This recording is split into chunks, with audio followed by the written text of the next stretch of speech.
इधर जैसे ही बुलडोजर ने मदरसों को रौंदा, उधर मौलानाओं में मच गई भगदड़। हैदराबाद वाले भाईजान ने दे दी धमकी। बिहार में लगी हिंदू राष्ट्र के पोस्टर, बागेश्वर बाबा ने कर दिया बड़ा ऐलान। 2024 से पहले खेल होना तय। मजार को हटाने के लिए मच गया बवाल। 24 घंटे का दिया गया समय, बुलडोजर तैयार, सिर्फ आदेश का इंतजार। इधर बुलडोजर से अवैध मदरसों को मिट्टी में मिलाने का काम शुरू हुआ। उधर मौलाना चीख चीख कर कहने लगे, हमारे मदरसों को मत तोड़ो। कई मौलाना मिलकर एक साथ चिल्लाते रहे, लेकिन पलक झपकते ही मदरसों को मिट्टी में मिला दिया गया। मदरसे की एक एक ईंट को उखाड़ दिया गया। लेकिन इसके बाद हैदराबाद वाले भाईजान आग बबूला हो उठे। उन्होंने मदरसे को तोड़ने वालों को चेतावनी दे डाली। इससे पहले योगी आदित्यनाथ ने उत्तर प्रदेश में मदरसों के सर्वे का आदेश दिया था। जब सर्वे की फाइल उनकी टेबल पर पहुंची, तो कई अवैध मदरसे पाए गए, जिन पर सख्त कार्रवाई की गई। लेकिन कुछ मदरसे छूट भी गए थे, जिन पर अभी भी एक्शन लिया जा रहा है। कुल मिलाकर बुलडोजर की गूंज इस तरह से सुनाई दे रही है कि मौलाना अब भी थर थर कांप रहे हैं। यूँ तो बाबा का बुलडोजर उत्तर प्रदेश में खूब चलता है, लेकिन इस बार उत्तराखंड में जमकर बुलडोजर गरजा। देवधार वन में बनाए गए अवैध मदरसों को वन विभाग ने कुछ ही देर में पूरी तरह से ध्वस्त कर दिया।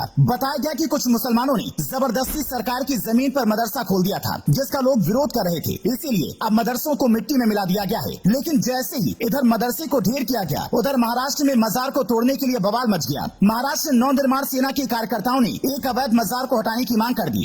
अभी उन्होंने इसके लिए कल्याण डोंबिवली नगर निगम के साथ ही पुलिस को एक पत्र लिखा है, जिसमें कहा गया है कि एक हफ्ते के अंदर बसी मजार को हटाया जाए। लेकिन असली बवाल तब मच गया जब कहा गया कि अगर सुनवाई नहीं हुई तो मजार की जगह पर राम मंदिर बना दिया जाएगा। इसी के बाद महाराष्ट्र में सियासी बवाल शुरू हो गया और तमाम हिंदूवादी कार्यकर्ता बस यही कह रहे हैं कि अब तो हमें मजार हर हाल में हटा हुआ चाहिए। लेकिन इसी बीच बागेश्वर धाम महाराज एक बार फिर सुर्खियों में आ गए हैं। उन्होंने इस बार मुसलमानों पर बहुत बड़ी बात बोल दी है। मध्य प्रदेश के जबलपुर के पनागर में बागेश्वर धाम ने दिव्य दरबार लगाया था, जहाँ पर हजारों की संख्या में भक्त पहुँचे हुए थे। इसी दौरान उन्होंने दावा किया कि तनवीर खान नाम के आदमी ने उनसे राम कथा करवाने की इच्छा जताई है। उन्होंने कहा है, अब मैं मुसलमानों को भी राम कथा सुनाऊंगा। लंबे वक्त से हिंदू राष्ट्र बनाने का उद्घोष करते आ रहे धीरेन्द्र कृष्ण शास्त्री के इस बयान के बाद लोग हैरान रह गए। कुछ लोग तो यही कह रहे हैं कि अगर अब मुसलमान भी राम कथा करवाएंगे तो एक तरह से भारत हिंदू राष्ट्र बन ही गया। करीब 2 महीने पहले पंडित धीरेन्द्र कृष्ण शास्त्री हिंदू राष्ट्र बनाने के बयान देने के बाद सुर्खियों में आए थे। उन्होंने कहा था, सभी हिंदुओं को एक होने की जरूरत है, इसके बाद ही हिंदू राष्ट्र बन पाएगा। लेकिन भारत जैसे लोकतांत्रिक देश में, जहाँ पर संविधान ही सबसे ऊपर है, वहाँ पर हिंदू राष्ट्र बन पाना बहुत ही मुश्किल होगा। अगर बीजेपी हिंदू राष्ट्र बनाने के बारे में सोचती है तो उसे संविधान में बदलाव करने होंगे। लेकिन ये इतना आसान भी नहीं होने वाला, क्योंकि इसके बाद अंतर्राष्ट्रीय समुदाय भारत पर कुछ प्रतिबंध भी लगा सकता है। इसका एक उदाहरण भी 2 दिन पहले बिहार में सामने आ चुका है। दरअसल वहाँ के दरभंगा में कुछ लोगों ने हिंदू राष्ट्र लिखा हुआ बैनर लगा दिया था, जिस पर मुस्लिम समुदाय ने सख्त नाराजगी जताई। इसी के बाद हिंदू परिषद के जिला सचिव राजीव प्रकाश मधुकर को गिरफ्तार किया गया। इस मामले में 4 नामजद और 100 से ज्यादा अज्ञात लोगों के खिलाफ FIR दर्ज की गई है। हालांकि मौजूदा समय में बिहार में हिंदुओं के साथ किस तरह की राजनीति हो रही है, ये बताने की जरूरत नहीं है। बिहार के लोग बताते हैं कि जब तक वहाँ बीजेपी की सरकार थी, तब तक सारी चीजें ठीक थी। लेकिन नीतीश कुमार ने बीजेपी को दगा देकर ठीक नहीं किया।